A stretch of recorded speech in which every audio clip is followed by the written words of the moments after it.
خواجہ بختیار کاکی رحمۃ اللہ تعالی علیہ، اللہ رب العزت نے آپ کو بڑا مقام عطا فرمایا، اور آپ رحمۃ اللہ تعالی علیہ کو ایسا شرف عطا کیا کہ وقت کا بادشاہ سلطان صلاح الدین التمش رحمۃ اللہ تعالی علیہ، وقت کا بادشاہ، ہندوستان کا بادشاہ اس وقت کا، وہ بھی جو ہے وہ آپ کا مرید ہو گیا اور نیک صالحین بن گیا۔ آپ کے پاس آتا ہے، کہتا ہے کہ میں یہ بادشاہت چھوڑنا چاہتا ہوں اور آپ کی خانقاہ میں رہنا چاہتا ہوں، تو آپ نے اجازت عطا نہیں فرمائی۔ آپ نے فرمایا کہ تم بادشاہت کے منصب پر فائز رہو، اگر یہ منصب تم چھوڑ دو گے تو ظالم بادشاہ جو ہے وہ اس منصب کو اختیار کر لیں گے۔ ایک مرتبہ ہوا یوں کہ آپ سے بڑی محبت تھی، عقیدت تھی، لوگ آپ کا ادب کرتے، احترام کرتے، آپ کی خانقاہوں میں بڑے بڑے بادشاہ جب آیا کرتے تو بڑی لوگوں کی تعداد تھی کہ آپ کے پاس آتے، فیض لیتے، آپ کے درس و بیان کو سماعت کیا کرتے، ذکر کی محفلیں ہوتی۔ ایک مرتبہ ہوا یوں کہ کچھ رات کے وقت ایک عورت آپ کے پاس آئی اور آنے کے بعد زور زور سے چلانے لگی۔ اب جو باہر لوگ تھے، لوگوں نے دیکھا کہ آپ کی خانقاہ سے کسی عورت کی چیخنے کی آواز آ رہی ہے۔ اب وہ جو لوگ اندر داخل ہوئے تو دیکھا کہ ایک عورت جو ہے وہ گود میں بچہ لے کر جو ہے وہ چیخ رہی ہے زور زور سے۔ خواجہ بختیار کاکی رحمۃ اللہ تعالی علیہ پر اس نے الزام لگایا کہ آپ نے جو ہے وہ میرے ساتھ غلط کیا ہے اور یہ بچہ جو ہے وہ یہ آپ کا ہے۔ اللہ اکبر، اتنی بڑی تہمت اللہ کے ولی پر لگائی۔ آپ رحمۃ اللہ تعالی علیہ شرمسار، لیکن آپ نے کچھ بھی نہیں کہا، آپ خاموش رہے۔ جب دن نکلا تو مقدمہ بادشاہ کی دربار میں پیش کیا گیا۔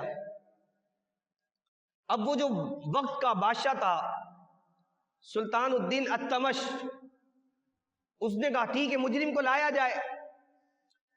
جب بلایا گیا تو بادشاہ جو تھا وہ حیران رہ گیا، پریشان ہو گیا۔ اس نے کہا کہ اللہ تو نے مجھے کس امتحان میں ڈال دیا؟ وہ آپ کا مرید، سامنے آپ کے پیر، وہ جانتا کہ یہ اللہ کے محبوب ہستی ہیں، اللہ کے محبوب بندے ہیں، اللہ کے ولی ہیں، اتنا بڑا الزام ان کے اوپر، لیکن وہ سامنے سے عورت کہنے لگی کہ ہاں یہ تو آپ کے پیر صاحب ہیں، آپ تو ان کو بچائیں گے، ان کی حمایت کریں گے، اب میں یہ چاہتی ہوں کہ فیصلہ جو ہے وہ حق پر ہونا چاہیے۔ اب بادشاہ بڑا حیران۔ خواجہ بختیار کاکی رحمۃ اللہ تعالی علیہ کو جب پیش کیا گیا تو آپ سے پوچھا کہ آپ کے پاس کوئی گواہ ہے کہ یہ جو عورت آپ پر الزام لگا رہی ہے کہ آپ گواہی پیش کر سکے؟ آپ رحمۃ اللہ تعالی علیہ نے خاموشی اختیار فرمائی۔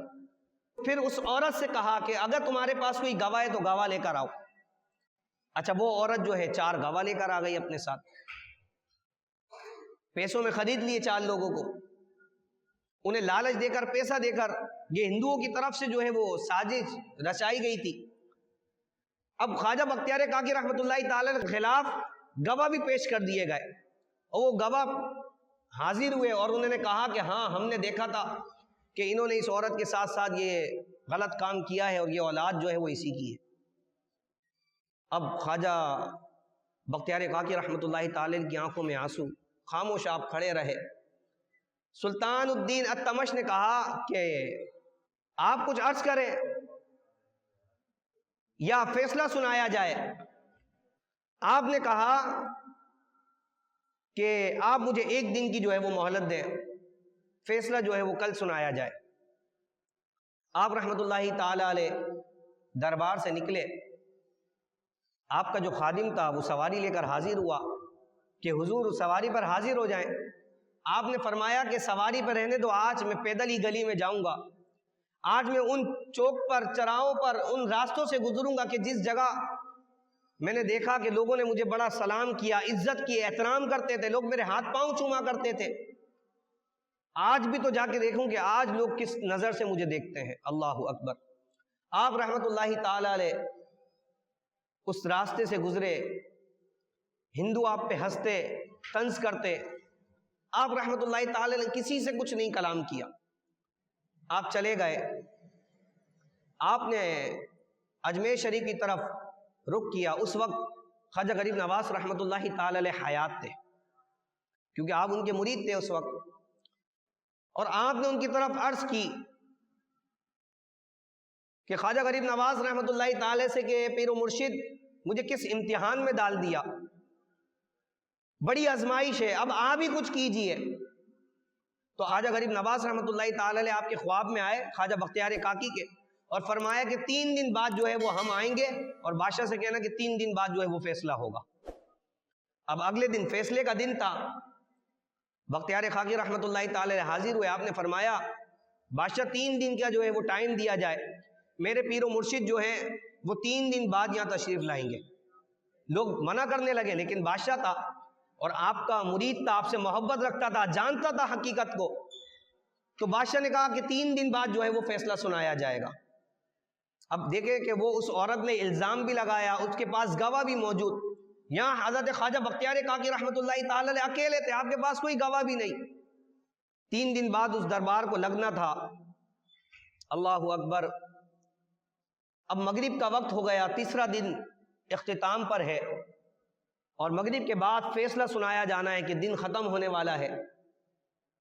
آپ انتظار کرتے رہے کہ جتنے قافلے آنے تھے تمام قافلے جو ہے وہ آ چکے اجمیر سے، لیکن کسی بھی قافلے میں خواجہ غریب نواز رحمۃ اللہ تعالی علیہ نظر نہیں آئے۔ مغرب کا وقت ہوا، آپ رحمۃ اللہ تعالی علیہ نماز کے لیے کھڑے ہو گئے، جب سلام پھیرا تو دیکھا کہ حضور خواجہ غریب نواز رحمۃ اللہ تعالی علیہ کی 2 رکعت ابھی باقی تھی، آپ پیچھے نماز ادا فرما رہے تھے۔ نماز سے فارغ ہوئے تو آپ اپنے پیر و مرشد کے پاس پہنچ گئے اور چپٹ گئے اور رونے لگے اور فرمایا کہ یہ مجھے کس امتحان میں ڈال دیا۔ تو خواجہ غریب نواز رحمۃ اللہ تعالی نے خواجہ بختیار کاکی رحمۃ اللہ تعالی کو فوراً سے جھڑکا، کہا کہ تو روتا ہے، کیا تو یوسف سے بھی بڑا ہے؟ کیا تو حضرت عائشہ سے بھی بڑا ہے؟ یہ الزام تو ان پر بھی لگائے گئے تھے، تو کیوں گھبراتا ہے؟ اللہ اکبر۔ کہا کہ ابھی تک میری آنکھوں میں آنسو نہیں آئے تھے، ابھی تک میں رویا نہیں تھا، لیکن کوئی اپنا ملا ہے، جب کوئی اپنا ملتا ہے تو دکھ ٹھنڈا کرنے کے لیے آنسو باہر آ جاتے ہیں۔ کہا کوئی اپنا ملا تھا، اس وجہ سے آنکھوں میں آنسو آ گئے۔ اللہ اکبر۔ بادشاہ سلطان الدین التمش رحمۃ اللہ تعالی علیہ کا دربار لگ گیا، وہ عورت بھی حاضر ہو گئی، یہاں خواجہ غریب نواز رحمۃ اللہ تعالی علیہ بھی حاضر ہے، خواجہ بختیار کاکی کو جو ہے وہ کھڑا کر دیا گیا ہے مجرم کے طور پر۔ اللہ اکبر۔ اب آپ رحمۃ اللہ تعالی سے کہا خواجہ غریب نواز سے کہ کوئی گواہ پیش کریں، کوئی ثبوت دیں، تو آپ نے اس عورت کی طرف دیکھا اور اسے ڈرایا کہ تو اللہ سے ڈر، تیری موت آنے والی ہے، ابھی بھی تیرے پاس وقت ہے کہ تو سچ بتا اور توبہ کر لے۔ سلطان الدین التمش کہنے لگا کہ آپ دلیل دیجئے، آپ یہ کس طرح کی باتیں کر رہے ہیں، آپ دلائل دیجئے، اگر ثبوت ہے تو پیش کریں، نہیں تو پھر فیصلہ سنایا جائے۔ آپ نے فرمایا کہ بادشاہ تو بھی حقیقت حال سے واقف ہے، تو بھی جانتا ہے۔ اس نے کہا کہ لیکن فیصلہ تو حقیقت پہ گواہوں پر دیا جائے گا، کیونکہ ہندوؤں کی طرف سے تو پہلے ہی یہ بات کہہ دی گئی تھی کہ یہ دیکھو اپنے پیر و مرشد کو بچائے گا۔ اب ہوا کیا کہ آپ رحمت اللہ تعالی نے ان گواہوں کی طرف نظر ڈالی، وہ جو گواہ تھے، ایک وقت ہوا کہ ان کی زبانوں پر خاموشی طاری ہو گئی، آپ نے انہیں خوف خدا دلایا، لیکن پھر جب بادشاہ نے کہا تو اچانک انہوں نے گواہی دے دی خواجہ بختیار کاکی رحمت اللہ تعالی کے خلاف کہ ہم نے دیکھا تھا کہ انہوں نے جو ہے وہ زنا کیا ہے۔ علامان والحفیظ۔ اللہ اکبر۔ اب یہاں خواجہ بختیار کاکی رحمت اللہ تعالی علیہ موجود ہے، بادشاہ بڑا حیران کہ آج اے مالک و مولا تو نے مجھے کس امتحان میں ڈال دیا، اپنے پیر و مرشد کے خلاف مجھے جانا پڑ رہا ہے، خواجہ بختیار کاکی رحمت اللہ تعالی کے خلاف مجھے فیصلہ دینا پڑے گا۔ اے مالک و مولا دل ہی دل میں دعا کرتا ہے کہ مالک و مولا مجھے اس فیصلے سے بچا۔ اللہ اکبر۔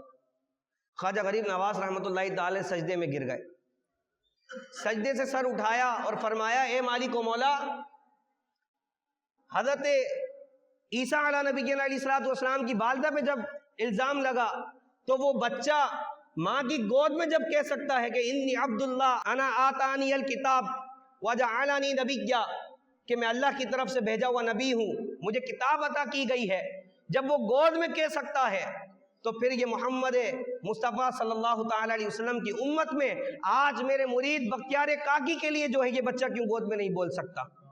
آپ نے فرمایا اس بچے کی طرف اشارہ کر کے، اے بچے تو گواہی دے کہ تیرا باپ کون ہے۔ وہ عورت ہنسنے لگی کہ 2 ماہ کا بچہ یہ کیسے بتائے گا، اسے کیا معلوم؟